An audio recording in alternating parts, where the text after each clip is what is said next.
Dear friends, आज हम अपनी क्लास 12th की पॉलिटिकल साइंस का यूनिट 10 प्लानिंग एंड डेवलपमेंट के बारे में पढ़ेंगे। इस वीडियो में हम पढ़ेंगे what is economic development and economic growth, आर्थिक विकास और आर्थिक समृद्धि क्या है, strategies to achieve economic development in India, भारत में आर्थिक विकास को कैसे प्राप्त किया गया, various 5 year plans and overview, विभिन्न पंचवर्षीय योजनाएं एक अवलोकन, analysis of the role of योजना आयोग, national development council and NITI Aayog to achieve economic development, आर्थिक विकास को प्राप्त करने में योजना आयोग, राष्ट्रीय विकास परिषद और नीति आयोग की प्रमुख भूमिका का अवलोकन। तो इस वीडियो में हम इन सब विषयों के बारे में अध्ययन करेंगे। इकोनॉमिक डेवलपमेंट क्या होता है? इकोनॉमिक डेवलपमेंट या आर्थिक विकास जिससे पूरे समाज का भला हो, ऐसा विकास ना कि केवल कुछ ही तबकों का हो। To ensure the development and well being of entire society and not only of some sections. मतलब आर्थिक विकास तभी हो सकता है जब पूरे समाज का विकास हो, ना कि केवल कुछ उच्च वर्गों का हो। इकोनॉमिक ग्रोथ या आर्थिक समृद्धि क्या होती है? The process of the increase in actual income per person for a long period. ऐसी प्रक्रिया जिसमें प्रति व्यक्ति वास्तविक आय में लंबी अवधि तक बढ़ोतरी होती है।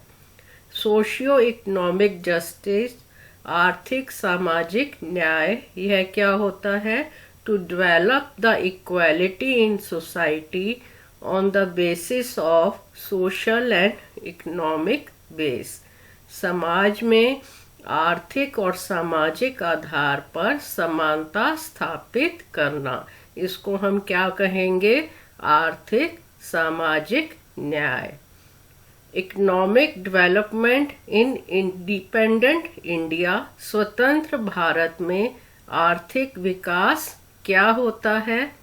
मान लीजिए एक गृहिणी के पास 20,000 रुपए हैं, तो वह उन्हें शिक्षा, किताब, मनोरंजन, भोजन, कपड़े, बिजली, पानी आदि में किस प्रकार खर्च करेगी?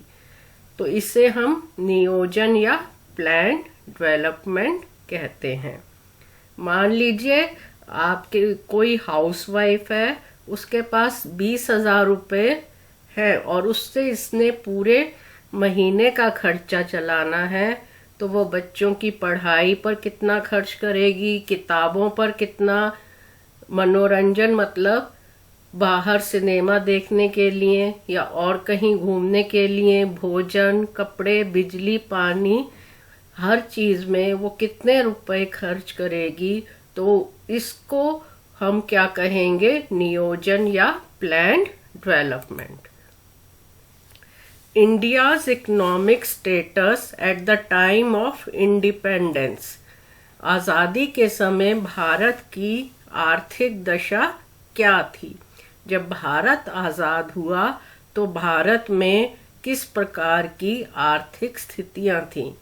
भारत में अगर हम वातावरण की चर्चा करें तो 2 तरह का वातावरण हो सकता है।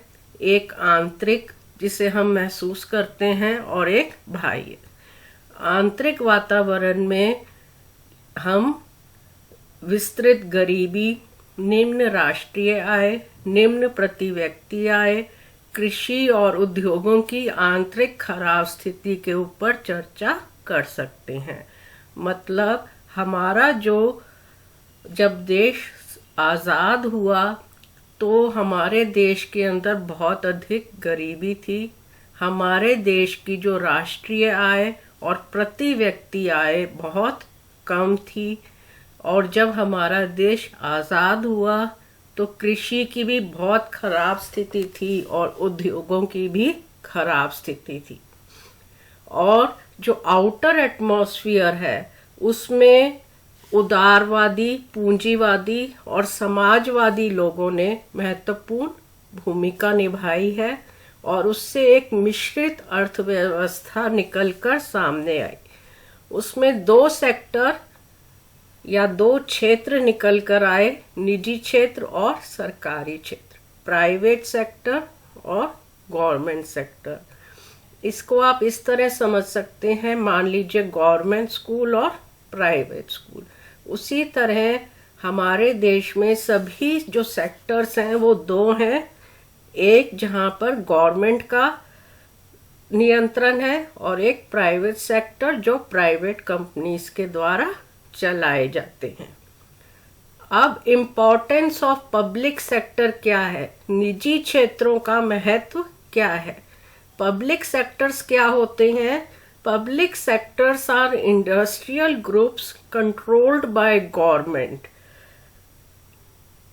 Government agencies, for example Hindustan machine tools, Indian oil corporation, Bharat heavy electricals limited. तो पब्लिक सेक्टर उन उद्योगों समूह को कहते हैं जिनका नियंत्रण सरकार के पास होता तो है, लेकिन उसको कौन चलाते हैं? पब्लिक सेक्टर चलाता है। इसमें आपके आते हैं Hindustan machine tools HMT, Indian oil corporation IOC और BHEL भेल, Bharat heavy electricals limited.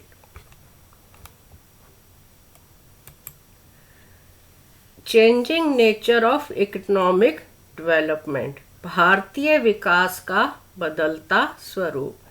Before independence, आज़ादी से पहले 1950 से पहले 200 साल तक अंग्रेजों ने भारत पर राज किया और हमारे देश में जो भी प्राकृतिक संसाधन थे उनको अपनी वृद्धि के लिए प्रयोग किया।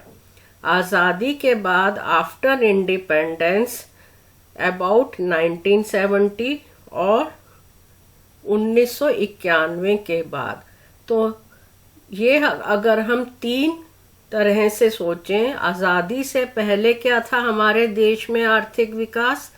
आज़ादी से पहले हमारे देश में आर्थिक विकास बहुत कम था क्योंकि अंग्रेज़ों का भारत पर शासन था और उन्होंने हमारे देश में जो भी संसाधन थे उनको अपने लिए प्रयोग किया। और आज़ादी के बाद 20 वर्षों तक हमारे देश में विकास हुआ, लेकिन विकास की दर बहुत कम थी। और 1991 के बाद देखें तो हमारे देश के विकास बहुत तेजी से हुआ है और भारत में मॉडर्नाइजेशन और वेस्टर्न कल्चर भी आया है। आइडियाज ऑफ डेवलपमेंट, विकास के विचार। अब हम इसके बारे में थोड़ा सा पढ़ते हैं। भारतीयों के लिए विकास का अर्थ है आधुनिकीकरण और पश्चिमीकरण। Indians believe that development means modernisation and westernisation. जैसे मान लीजिए आप पहले साइकिल से स्कूल जाते थे और अब किससे जाते हैं? बस से जाते हैं, और कुछ बच्चे कॉलेज मेट्रो से जाते हैं। तो यहाँ आप देख सकते हैं ना कि विकास हुआ है। पहले आप साइकिल से जा रहे थे और अब बस मेट्रो से जा रहे हैं, तो विकास को आप आसानी से देख सकते हैं। भारत सरकार ने गरीबी हटाना और सामाजिक आर्थिक पुनर्वितरण कार्यक्रम शामिल किए हैं। Indian government included poverty elimination. भारतीय सरकार ने गरीबी हटाने के लिए बहुत सारे कार्यक्रम चलाए हुए हैं और सोशल इकोनॉमिक रीडिस्ट्रीब्यूशन के लिए भी बहुत सारे कार्यक्रम चलाए हैं। India adopted mixed economy. Bharat के अंदर मिश्रित अर्थव्यवस्था को अपनाया गया है। जिसमें पूंजीवाद भी है और समाजवाद भी है। पूंजीवाद का मतलब ये होता है कि जिन लोगों ने पैसा कमाया है या जिनके पास पुराने समय से चला आता आ रहा है, मान लीजिए जो अंबानी है उनका बच्चा भी अंबानी ही बनेगा, उसको वो पूंजीवाद में आता है। और समाजवाद में क्या आता है कि जो हमारे समाज में प्राकृतिक संसाधन हैं उन पर समाज के प्रति व्यक्ति का समान अधिकार है। अगर किसी के व्यक्ति बहुत अमीर है तो वो उस संपत्ति का मालिक नहीं है, लेकिन समाजवाद में उसकी संपत्ति को सभी समाज के लोगों में समान रूप से बांटा जाएगा। इसको हम कहते हैं समाजवाद। लेकिन पूंजीवाद में पूंजी एक ही व्यक्ति तक सीमित रहती है और समाजवाद में पूंजी का समाज के सभी लोगों में समान बंटवारा होता है। प्लानिंग या योजना। Role of government is very important in the planning. किसी भी देश में योजना बनाने के लिए सरकार की महत्वपूर्ण भूमिका होती है। Bombay plan by industrialist is example of economic planning. 1944 में उद्योगपतियों के द्वारा एक बॉम्बे योजना शुरू की गई थी, जो कि एक नियोजित अर्थव्यवस्था की मांग थी। 1991 के बाद विकास की दर किस प्रकार बढ़ी उसके बारे में हम चर्चा करते हैं। 1991 के बाद बाइपोलैरिटी एंड हो गई, दो ध्रुवीयता का अंत हो गया। सोवियत संघ का विघटन हुआ। Only liberal capitalist system was prevalent in the world. विश्व में केवल उदारवादी पूंजीवादी मॉडल ही रह गया। Era of liberalisation, privatisation and globalisation.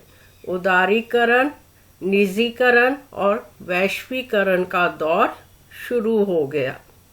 India also changed its economic policies and opened its economy accordingly।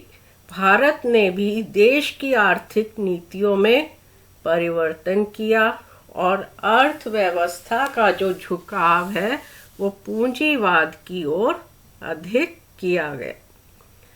Planning या नियोजन से आप क्या समझते हैं? नियोजन होता है उपलब्ध संसाधनों का सुव्यवस्थित तरीके से विकास करना। Development of available resources. इसमें क्या आएगा आपका? इम्पोर्टेंस ऑफ प्लानिंग, नियोजन का महत्व। इंक्रीज इन प्रोडक्शन, उत्पादन में वृद्धि। इंक्रीज इन एम्प्लॉयमेंट, रोजगार के अवसरों में वृद्धि। इकोनॉमिक स्टेबिलिटी एस्टेब्लिशमेंट, आर्थिक स्थिरता प्राप्त करना। इकोनॉमिक इक्वालिटी एस्टेब्लिशमेंट, आर्थिक समानता प्राप्त करना। बेसिक रिक्वायरमेंट ऑफ प्लानिंग क्या होती है? नियोजन के विचार को 1940 और 1950 में पूरे देश विश्व में जन समर्थन के लिए तैयार थे। महामंदी का शिकार होकर यूरोप कुछ सबक सीख चुका था। जापान और जर्मनी ने युद्ध के परिणाम के बाद अपनी अर्थव्यवस्था खड़ी करनी थी। सोवियत संघ में 1930 और 1940 में शानदार आर्थिक प्रगति की थी। इन कारणों से पूरा विश्व नियोजन के पक्ष में था। विभिन्न संस्थाएं जो प्लानिंग के लिए बनाई गई हैं, योजना आयोग जिसको हम प्लानिंग कमीशन कहते हैं, राष्ट्रीय विकास परिषद, जिसको हम नेशनल डेवलपमेंट काउंसिल भी कहते हैं, नीति आयोग, योजना आयोग, प्लानिंग कमीशन, ये इसके जो अध्यक्ष हैं वो हमारे देश के प्रधानमंत्री हैं। इसकी स्थापना 15 मार्च 1950 को की गई और 15 मार्च 1950 को इसकी स्थापना की गई और इसमें महत्वपूर्ण भूमिका इसका था पंचवर्षीय योजना बनाना। इसके अध्यक्ष प्रधानमंत्री हैं और इसमें 4 पूर्णकालिक सदस्य हैं, पूर्णकालिक जो पूरे समय तक सदस्य रहते हैं। इसके उपाध्यक्ष वित्त मंत्री और रक्षा मंत्री हैं। तो योजना मंत्री, इसमें कुल सदस्य कितने हुए? 8। योजना आयोग का कार्य था योजना का ब्लूप्रिंट तैयार करना। इसके बाद राष्ट्रीय विकास परिषद आई। इसके अध्यक्ष प्रधानमंत्री हैं और इसकी स्थापना 6 अगस्त 1952 को की गई। इसकी पहली बैठक 8 से 9 नवंबर तक 1952 में हुई और इसकी अध्यक्षता पंडित जवाहरलाल नेहरू के द्वारा की गई। इस लेसन का सेकंड पार्ट हम आगे की नेक्स्ट वीडियो में देखेंगे।